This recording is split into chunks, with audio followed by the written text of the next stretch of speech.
Ready, yeah? Okay, Amma, put a hand here. Om. Om. Om. பேரும்பம் பேரும்பம். அம்மா நேற்று அம்மா வந்து நீங்க என்ன நடந்தது? சந்திர கிரகணம். ஹலோ, ஜெஸ்டர்டே சந்திர கிரகணம், ஜெஸ்டர்டே கரெக்ட் விளங்குதம்மா உங்களுக்கு? நேற்றைக்கு வந்து சந்திர கிரகணம் நடந்தது. அப்ப மதியை விதியால் வெல்ல முடியுமா? அப்ப மதி என்றது மூன். அப்ப நேற்றைக்கு உங்களுடைய விதியை மாற்றுவதற்கு தியானம் செய்யவில்லை என்றால் விதி மாறாது, விதி மைனஸா போயிடும். அப்ப மதியை விதியால் வெல்றதுக்கு நீங்க தவம் இருக்கிறீங்க. அப்ப நீங்க யோசிச்சு கொள்ளணும், பினாங்கில வந்து எத்தனை வருஷமாக எத்தனை கோயில் உங்களுக்கு தெரியும். நீங்க இருக்கிற கோயிலுக்கு முன்னால விநாயகர் கோயில் இருக்கு. விநாயகர் கோயில்ல தான் முதல் ஸ்டார்ட் பண்ணது பினாங்கில. அப்ப அங்க இருந்து ஒரு 7-8 கோயில் அங்க போய் பினாங்க ஏரியால முழு கோயில், முனீஸ்வரர் கோயில், எல்லா கோயிலும், எல்லா ஸ்கூலும், பாடசாலைகள் எல்லாத்தையும் கொண்டு போய் இணைச்சு விட்டது சிவனிட்ட. எல்லாற்ற வாசி காத்திலையும் நீக்கத்தான் இணைச்சு விட்டது. இப்ப அந்த மக்கள் எல்லாம் செய்கிறார்களா? அப்ப எப்படி இருக்கும் பினாங்? அப்ப மதியை விதியால் வெல்ல முடியும் என்றால் எல்லாரும் ஒவ்வொரு நாளும் தவம் செய்து மதியோடு இணைய வேணும். அப்ப மதியோட இணைய வேணும் என்றால் விரலித கோபுரம், பாதமித கலசம், ஆன்மாயுத நந்தி, கபாலீஸ்வரன். அப்ப நான் இணைச்சு விட்டது உங்களோட ஆத்மாவை ஈசனோடு இணைச்சு விட்டால், நீங்கள் பரமாத்மாவோடு இணைஞ்சு தியானம் செய்யவில்லை என்றால் பினாங் மக்களுங்க இப்ப நீங்க பினாங்கில யோசிச்சு கொள்ளுங்க. உங்க தேவி இருக்கிறா தெரியும், தேவிக்கு தான் தெரியும். தேவி அப்ப ஆரம்பத்திலிருந்து வந்தவா உங்க இருக்கிறா தேவி. அப்ப சர்வேஸ்வரிக்கும் தெரியும் உங்க. அப்ப சர்வேஸ்வரியும் வந்தவா பினாங்கில. பினாங்கில இருக்கா. இதுக்கு முதலே எங்கட பினாங்கில நீங்க யோசிச்சு கொள்ளுங்க. லோயர் வந்து இருக்கிற அவங்க வந்து அங்க வந்தவங்க சிவன் கோயில்ல, இங்க இல்ல, பினாங்கில இல்ல. அவங்க ஏற்கனவே அங்க சிவன் கோயில, சிங்கப்பூர் சிவன் கோயில வந்தது. கார்த்திகின்ற வாய்ப்புல அவங்க எப்பவோ எடுத்துட்டாங்க தவம். அவங்கள எப்பவோ தியானம் செய்து, ஆனால் அதை செய்து முழுமையா முடிக்கும் போதுதான் உங்களோட மூச்சு சீரோவாகும். அப்ப தூதர் வந்து உங்க சிவன் வந்து சிவன் பெறப்போறா வாசி காத்து வருதானே. இப்ப நீங்க செக் பண்ணி பாருங்க, மூச்சை செக் பண்ணி பாருங்க. சென்ட்ரல்ல வருதல்ல,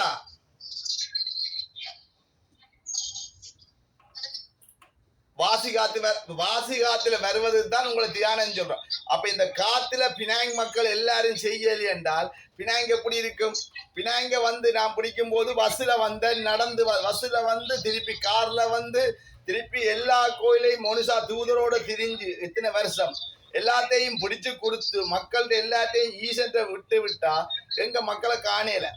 அப்ப இன்றைக்கு நீங்க தவன் செய்ய இப்ப நான் பேசும்போது அங்கே பரமாத்மா பார்க்கின்றார். எத்தனை ஆத்மா, எத்தனை பேர் நெசடே மூன் வந்து என்ன மூன் வந்தது.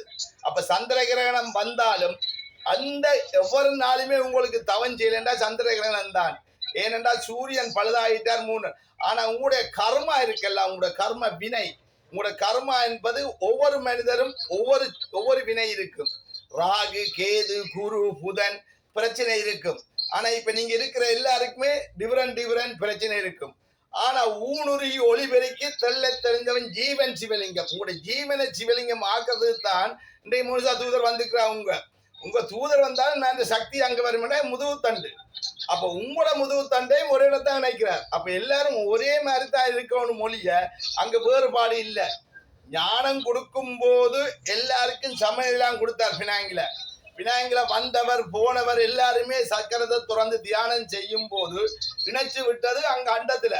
அப்ப அண்டத்துல இருந்து பிண்டத்துல இருக்க மான்றகள் கலியுகத்துல பிரச்சனை வர்றது காரணமே இன்றைக்கு தவம் இருக்கல. இன்றைக்கு என்ன உங்களுக்குள்ள போட்டி பொறாம, அங்க என்ன ஆணவம் கண்மம் மாயை. உங்களுடைய ஈக்கோ எப்பவுமே பாருங்க, எத்தனை பேர் ஈக்கோ வரையில உங்க கிளாஸுக்கு. ஏன்டா நான் பெருசு, இங்க யாருமே பெரிய ஆக்கள் இல்லையம்மா. எல்லாரும் தவன் செய்து நேற்றைக்கு மதியை விதியால் வெல்ல முடியும் என்று உங்களை சக்கரம் இருக்க சொல்ற. எல்லாரையும் கண்ணை மூடி 4 மணித்தியா இருக்க சொன்னா உங்களோட பாட்டுல தியானம் செய்யும் போது, உங்களோட மூச்சு மாறும் போது, உங்களோட பிராணம் மாறும் போது வாசி காத்துல நிற்கும். இப்ப நாம் இங்க இருந்து பேசினா போல உங்களோட சக்கரம் இயங்கினா தானே வேலை செய்யுமம்மா. அப்ப உங்க எல்லா மக்களும், எத்தனையோ மக்கள் ஆக்கின பேர் தேவையில்லை, எல்லா மக்களும் இப்ப திருப்பி பினாங்கில செய்தால்தான் பினாங்கில் உள்ள மக்கள் நல்ல செழிப்பாக பாடசாலையில படிக்கிற பிள்ளைகளோ எல்லா மக்களுக்கும் அறிவு ரீதியாக ஞானம் மூலம் இருக்க முடியும். அங்க ஞான மூலம் மலேசியா இருக்க முடியுமாட்டா மலேசியா எல்லா இடம் பிடிச்சு கொடுத்தாச்சு. மலேசியால வந்து தூதர் வந்தா திருப்பி இதைத்தான் செய்ய போறார். ஆனா என்ன நடக்கும் என்றால் இப்ப கூடி மலேசியால மாணவர்கள் புரியலையா, உணர வேணும், உணர்ந்து செய்ய வேணும். இங்க இப்ப இன்றைக்கு எல்லாரும் வந்து எல்லாரும் ஒரே ஜீவனா இருக்க வேணும். ஒரே ஜீவன், ஒரே ஆத்மா, ஒரே பரமாத்மா என்றால் எல்லாரும் அன்பாக இருக்கணும். அன்பே சிவன் என்று நீங்க சொல்லுவீங்க. சிவன் என்ற என்னமோ பாசிகாத்து. அங்க அவர் வந்துட்டு போயிட்டார், இவர் வந்துட்டு போயிட்டார், இந்த மகான் அந்த மகான், எல்லா மகான்களும் ஒரு இடத்தான் பெற முடியும். அங்க வேறு இடத்த இல்ல. இப்ப நீங்களும் ஒரு இடத்தான் இருக்கிறீங்க எல்லாரும் தவம் இருக்கீங்க. இப்ப நான் இங்க இருந்து பேசுகின்றேன், ஆனா உங்களுக்கு புலங்கேலியோ. ஆனா பாருங்கம்மா, உங்களுக்கு புரியும்படி உணரும்படி தான் செய்கின்றார். நீங்க தவம் இருக்கும் போது உணர்றீர்கள். மூச்சு சிலுவா குறையுது, மெல்ல மெல்லவா குறைஞ்சி சீரோக்கு வருகுது. பூச்சியத்தில் ராஜா பேசுகின்றேன். ஆனா இதே பூச்சியத்தில் ராஜா மனுஷா தூதர் இங்க இருக்கிறார். உங்களையும் பூச்சியத்தில் ராஜா தான் மனுஷா தூதர் இருக்கிறார். என்ன நடக்கும்? அப்ப தூதர் வந்தோடனே அணைச்சி மாறதுக்கு காரணம் அவங்களை இப்ப வந்து சிவன் ஒளி பாதமலை. ஸ்ரீலங்காவில் ஒரு பாதம் இருக்கு, இந்தியாவில் ஒரு பாதம் இருக்கு. ஆனா உங்களுடைய பாதம், மனுஷாவுடைய பாதத்துல அந்த சக்தி இருக்குது. அப்ப எப்படி இருக்கு? சிவன் உங்க நிக்கிறார், அண்டா தூதர் அங்க நிக்கிறார் என்றால் எல்லாருக்குள்ளேயும் நடக்கிற காரணம் அண்டத்துல எல்லாரும் வினர்கள். உங்களோட விரலும் பாதம் ஒரு விரல் ஒரு கோபுரம், பாதம் இத கலசம், ஆன்மா இத நந்தி, கபாலீஸ்வரன் என்றால் எல்லாரும் ஒரே மாதிரி உள்ளதான் இணைகிறீர்கள். ஆனா உங்களுடைய வினயத்திற்குத்தான் மதியை விதியால் வெல்ல முடியுமா? அப்ப மதியா இருந்தா தான் வெல்ல முடியும். மதியா என்ன செய்யணும்? பூச்சியத்தில் ராஜா. அப்ப பூச்சியத்தில் ராஜா என்ன? ஜீரோ. அப்ப உங்களோட ஆக்சிஜன் மதிப்பு, நான் பேசும்போது மூச்சு வேதா பேசுறாரு, எப்படி வாசி காத்துல பேசுறாரு. அப்ப வாசி காத்துல இணைய வேணும் எல்லாரும். அப்ப நீங்க எல்லாரும் இனிமேல் இன்றையில இருந்து எல்லாரும் கூடி ஒவ்வொரு சனிக்கிழமை எவ்வளவு தூரம் நீங்க தவம் செய்றீங்களோ, ஒரு நாளைக்கு 4 வாட்டி 5 வாட்டி செய்ய வேணும். 5 வாட்டி செய்துட்டு வந்தா உங்களுக்குள்ள மாற்றம் நடக்கும். அப்ப எல்லாரும் இந்த தவம் வந்து மாற்ற முடியாது, சக்கரத்தை மாற்ற முடியாது, துறப்பதை மாற்ற முடியாது, எல்லாமே ஒன்று வாரம் நடக்கும். ஆனா உங்க வந்து கடைசியா பாருங்க, இப்ப வந்து அவங்க நடத்துறாங்க. இப்ப வடிவா பாருங்கம்மா, புவியியல் வந்து இப்ப அவங்க வந்து தவம் செய்து தியானம் செய்யறான்.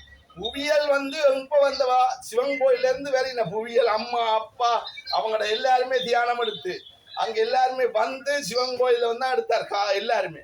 அப்ப அவங்க எல்லாருமே ஒத்தினி வருஷத்துக்கு மேல் தவம் செய்திருக்கிறார். ஆனா அவங்க அந்த எனர்ஜியோட வந்து இப்ப நடத்தி கொண்டிருக்கிறார். ஆனபடியால் அங்க யார் பெரிய உதிகள் இல்ல, எல்லாருமே தியானம் இருக்க முடியும். இப்ப நீங்க உங்க வந்து பாருங்க, கனபேற்ற பேர் சொல்ல தேவையில்லை, தேவி மட்டும்தான் அங்க சொல்லிக் கொடுக்க. தேவியை விட அவங்க இருக்கிறாங்க கனபேர். இப்ப 4-5 பேர் இருக்கிற பழைய ஆக்கள். பழசு புது சண்டி இருக்க கூடாது.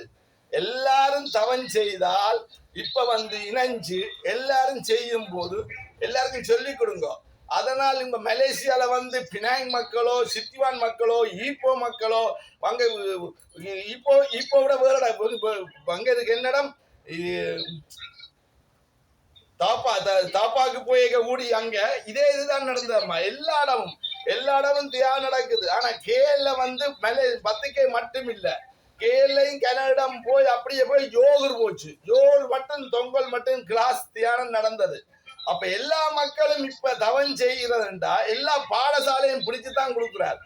பினாங்கில வந்துட்டால் எத்தனை பாடசாலை பூந்து எல்லா இடமும் சொல்லி கொடுத்து எல்லா மக்களையும் இணைச்சு விட்டு வந்தால் இப்ப எத்தனை மக்கள் இருக்கிறார்கள்? ஒரு பாடசாலையில இருந்து கிளாஸ் இல்ல. ஏன் பாடசாலையில இல்ல?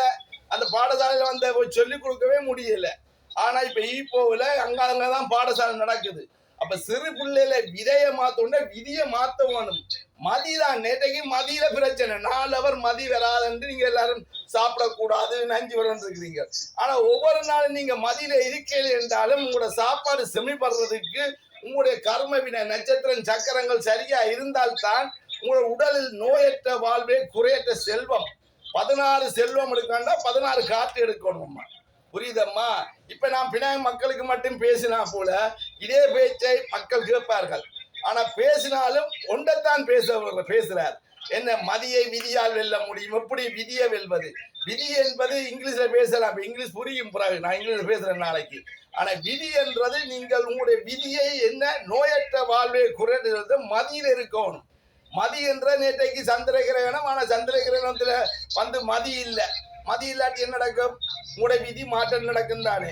அப்ப நீங்க தியானம் செய்திருந்தால் உங்களுக்கு விதியில எந்த பாதிப்பும் பெறாது. அப்ப அடுத்த நாளைக்கு நீங்க படிக்க போவோ ஸ்கூல் போவோ என்னத்துக்கும் உங்களுக்கு ஞானம் வேணும்.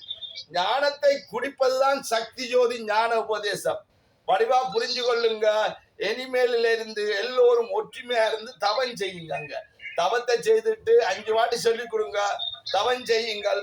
நோயற்ற வாழ்வே குறையற்ற செல்வம். பேரும்பம் பேரும்பம் பேரும்பம். ஓகேம்மா?